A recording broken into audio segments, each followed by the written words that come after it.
What's going on, everybody? Crazy Dog back with my final Browns free agent target video of the year. And of course, in this video, I'll be talking about 5 more free agent targets for the Cleveland Browns. And I even decided to add a little bonus 5 targets for the Browns. Now, of course, those 5 are not going to count towards my record, pretty much, right? Of course, I did a video last week talking about how I've done since I've started this series. Well, those bonus 5 are not going to count because I'm only talking about my top 10. So, yeah, just figured I'd add 5 more names just for the hell of it, right? Guys that just missed the cut. But, anyways, you already know what's about to go down. So, with that being said, be sure as always to hit the like button, subscribe, hit that bell. Really helps out the channel, gets my videos out there, we love it. I'm on the road to 3,000 subscribers. I'm getting closer and closer every day. Hopefully, I'll be hitting 3K by maybe the draft. That would be awesome. If I hit 3K before the draft, I will go live for the NFL draft. Most likely just for the first round, but yeah, might even have a guest. We never know. So, with that being said, let's get into this video. I'm not trying to waste too much time, right? I'm not trying to have this video go over 10 minutes. Because, my God, it would take forever for this video to go up. But of course, tomorrow is legal tampering. Now, let me just say this, because I know you people out there are so damn impatient. All right? It'll take a little bit for the moves to start happening. Right? If we don't have a signing within the first 2 minutes of legal tampering, people are going to get pissed. It's like, relax. Let these agents and teams do their work. Now, I mean, if it's like 6 hours in and we still have no moves, well, damn, what the heck's going on? But, give them some time. They get working, right? But yeah, with that being said, let's get into my other 5 free agent targets for the Cleveland Browns. Now, we're going to start off with another Buckeye legend, talking about none other than Curtis Samuel. Oh, yeah. I would love to have this guy on the squad. Now, looking at Samuel's background info, of course, he's 27, so he's right up there in age. I'm not sure if Andrew Berry would go after someone as old as him, but I'm sure, he'd be one hell of a weapon for us if we did. Of course, he went to college at The Ohio State University, and he was drafted by the Panthers in the second round of the 2017 NFL Draft, 40th overall. Now, looking at Samuel's stats, he's been a solid receiver pretty much his entire career. I mean, yeah, he's coming off a season where he played in 16 games, started 13 with Washington, and yeah, he's been a very, very reliable receiver. And I can just picture him rocking the brown and orange playing with the Browns. That would be awesome. It really would be.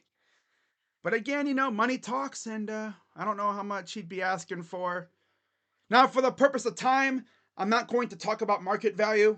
A lot of these guys don't really have that on Spotrac for some reason, but I think he would be attainable for the right price, for sure. But yeah, I would absolutely love to have Curtis Samuel as a Cleveland Brown. You add him to a receiving core that now has Amari Cooper, Jerry Jeudy, Elijah Moore. Yeah, in case you didn't hear, Browns traded for Jerry Jeudy. How about that, huh? And then you have David Bell, you have Cedric Tillman. And I mean, Cedric didn't have the greatest rookie year, so I could see them adding a guy like Curtis Samuel to be that flex guy that you see running in the backfield and stuff, like they tried to do with Elijah last year, but that failed miserably. Eventually, they just figured, you know what, we're just going to have Elijah run routes. We're not going to have him running around in the backfield. That seems like something that Curtis Samuel would do. But yeah, I would definitely take Curtis Samuel as a Cleveland Brown all day long for sure. I would love it.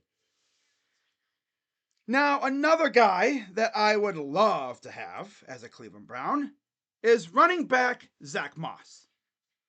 Now, I would definitely take Zach Moss as a backup running back, especially if we didn't get DeAndre Swift, right? Because, of course, Nick Chubb would still be coming back from a major knee injury. I don't even know when he'll be back, right? Now, if Nick Chubb is back by, let's say, training camp, Zach Moss would definitely be a solid number 2 back to go out there with Jerome Ford and Pierre Strong. I mean, our running back core would still be very, very good, right? Especially with Deuce Staley running things as the running back coach. Get it? Running. Running things. I'm a jokester. Now, you look at Zach Moss's background. Again, he's a little bit older. He's 26. He just turned 26. And he went to college at Utah, so that's cool. I remember him at Utah. He was a stud there. And then he was drafted by the Bills in the 3rd round, 86th overall in 2020. So yeah, he's really just starting to hit that part of his career where, maybe his knees will start feeling it. But yeah, he's still, just hitting his prime. I think he could definitely be a solid backup running back, complement to Nick Chubb. Oh yeah, he'd be great. And then you look at his stats, and yeah, he hasn't started many games, so he's a definite backup running back type. Coming off a season, 14 games, 8 starts with Indy, 5 touchdowns. He mainly got a lot of reps when Jonathan Taylor was out. So, yeah, he'd go from running with Jonathan Taylor to Nick Chubb. That would be a stud move for Andrew Berry for sure. But, we'll have to wait and see if they pull the trigger. And if I'm not mistaken, was Moss working with Ken Dorsey in Buffalo? Pretty sure he was. Obviously, he didn't really do much, but yeah, you get it. Yeah, he worked with Ken Dorsey in Buffalo. That was pretty cool. So there's a connection there. But yeah, I would definitely take Zach Moss as a backup to Nick Chubb. Definitely. But what about Jerome Ford? Well, Jerome Ford's going to have to earn it. Because what we saw last year when Nick Chubb got hurt, it wasn't all that for sure. So, yep, I would take Zach Moss for sure. All right, moving on. We're staying with another former Buffalo Bill, and I'm talking about AJ Epinesa. Now, looking at Epinesa's background, he's 25. He'll be turning 26 in September, so right around the start of the season. He went to college at Iowa, and he was drafted by the Bills in the 2nd round of the 2020 NFL Draft. Okay. Now, you look at AJ's stats. Split. Coming off of 15 games, 1 start, 2 interceptions, 6.5 sacks. Okay, so he's versatile. I bet you Jim Schwartz could even have him playing some linebacker, right? Dropping in the coverage. Seems like he's versatile enough to do that. But damn, he got 2 picks last year? That's crazy. All right, damn. Yeah, this guy would definitely be that backup pass rusher. Like, let's say the Browns bring back Za'Darius, or maybe they even bring in Chase Young, and then they double down and they go get AJ Epinesa to be like that versatile linebacker slash pass rusher type. Yeah, that'd be cool. I would love that. You're gonna notice I'd probably love a lot of these signings. Because I know a lot of you are saying, man, he says I love it all. I'd love it a lot. Because I really would. Heck, my dog would even love it. But yeah, AJ Epinesa would be a very good signing for the Browns, and he wouldn't come expensive either. He'd be a cost-effective option, right? So yeah, AJ Epinesa. All right, moving on. While my dogs are throwing a fit out in the living room for some reason, they see something that they really like. They got to let everyone know about it. So next, we're gonna talk about Javon Kinlaw. All right. 26 years old. He turned 26 on October 3rd, and he was drafted by the 49ers out of South Carolina. Now, you look at Javon Kinlaw's stats, and again, coming off a season, 17 games, 6 starts, 3.5 sacks. Before that, he didn't really play much.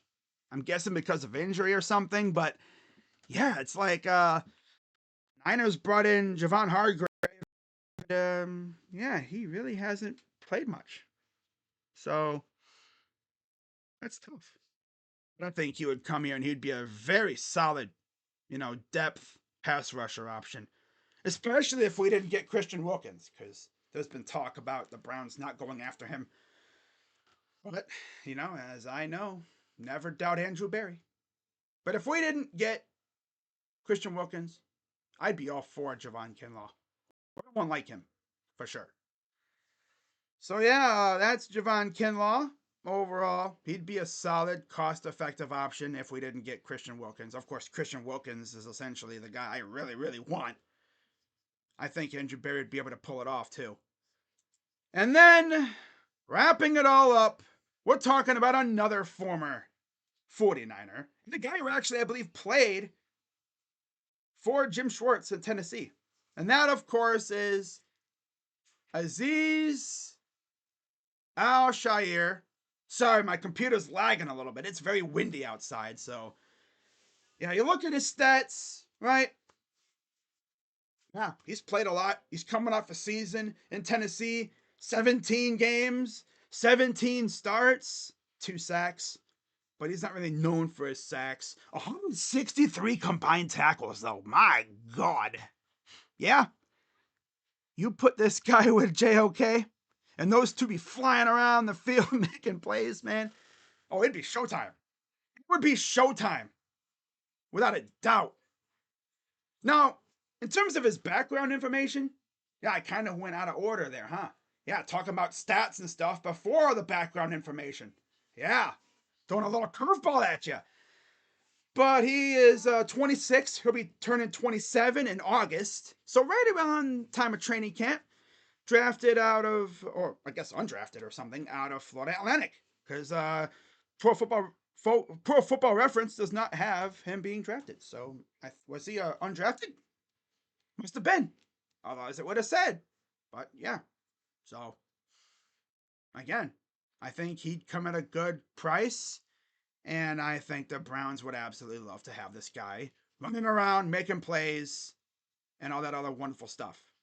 So, with that, this final 5, huh? A bonus round. Yeah. So, these are 5 guys that I think the Browns could also be interested in. I just didn't think they'd be too interested enough to put them in my top 10. So, here's the final 5.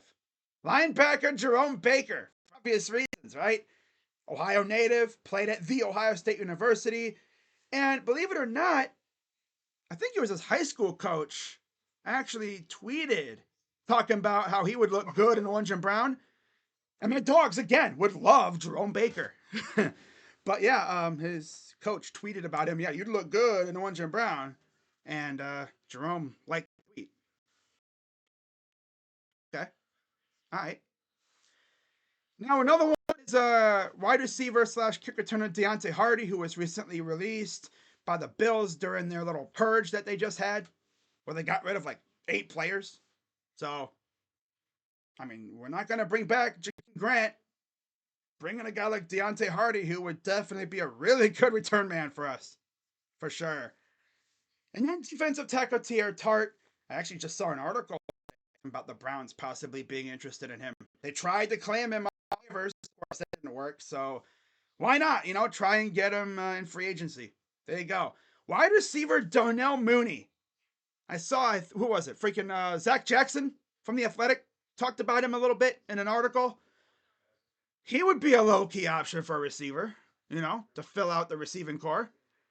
I think they could probably have like 6 or 7 receivers. They're probably going to draft one too. But, Mooney wouldn't be a bad option for the right price. And then finally, I'm wrapping this up with Devin White, linebacker. I wanted him in the draft. Of course, that didn't work out. And I think we could definitely, look at possibly bringing him in free agency. He would be an absolute stud next to JOK, right? And Sione Takitaki and those guys. But yeah, that's going to wrap it up for this one, guys. And with that, that is a wrap on another year of free agent target videos. And we'll see how many of these I get right. I mean, I'm hoping to get at least one, maybe two, but any more would be awesome. But again, I'm not going to count the bonus five. So we'll see how I do. And again, if I hear any rumors, I'll definitely have a video for that. But yeah, guys, tomorrow at this time, we'll be tampering legally. Let's see what happens. But it's going to be a fun 24-ish hours. So, of course, as always, be sure to have the like button turned on. Hit the like button, subscribe, hit the bell, become a member for exclusive perks. And I'll see you guys later. I'll see you guys tonight, actually, for Cavs and Nets. And with that being said, video's over 15 minutes. So, of course, I go over 10 minutes. It would have been very hard for me to keep this video under 10 minutes with all the crap I had to say. All right. But I'll see you guys tonight for Cavs and Nets. With that being said, I'm Crazy Dog. Let's go Browns. And let's get to work, Andrew. All right. Let's make this team better. I love the Jerry Judy trade, by the way. But I'll see you guys tomorrow or tonight. Whenever. I'm Crazy Dog. Let's go Browns. And I'm out. Bye bye. Yeah.